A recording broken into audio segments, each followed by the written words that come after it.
Rescuers in Indonesia are still scouring the waters of West Java, searching for the victims of that ill-fated Lion Air flight.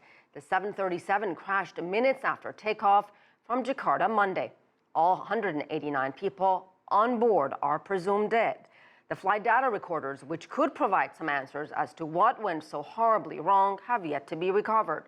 Denny Kelly is an aviation expert. I asked him how unusual it is for a plane that's only been in service for several months to go down.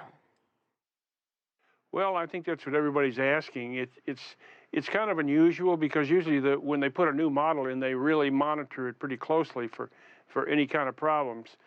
From the people I've talked to, though, it really was not the airplane itself. It was some of the flight instruments on the captain's side of the airplane that had failed the day before.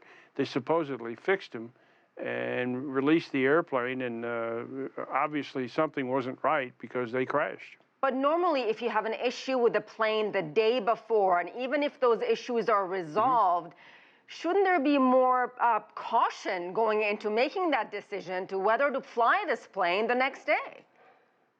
Well, not really, because the problem is the expense. I mean, if you fix something on the airplane and the only time you can see if it really works is to fly it, very seldom will they fly the airplane just to test that because it's too expensive.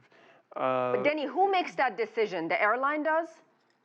Yeah, the dispatcher of the airline, yeah. And then ultimately, it's the captain of the flight who decides whether or not he's going to take the airplane, whether he's satisfied that they fixed what they were supposed to fix. What will investigators be looking for once they find these flight data recorders?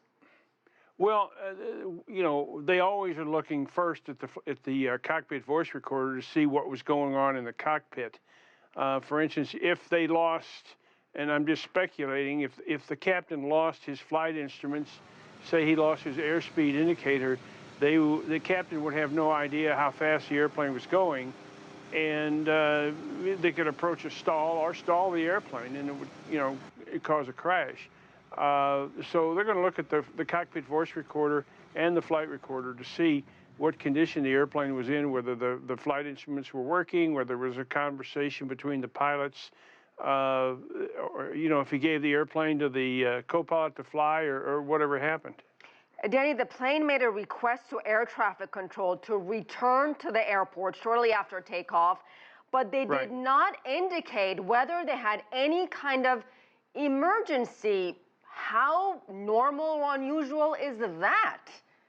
Well, normally, if you have to return, if you have to come back to the airport, you tell the air traffic control or the tower, whoever you're talking to, that you have to come back and the reason why. It's kind of unusual that they didn't say, you know, we're coming back because we lost an engine, we lost the hydraulics, there's something wrong with the flight instruments, or whatever. And the air traffic controller will usually say, ask you how many souls you have on board. In other words, how many people are on the airplane. And if you haven't told them, they'll ask you. They're supposed to ask you, what's your emergency? And so it is a little bit unusual, yeah. And what do we know about the safety record and history of this airline, Lion Air?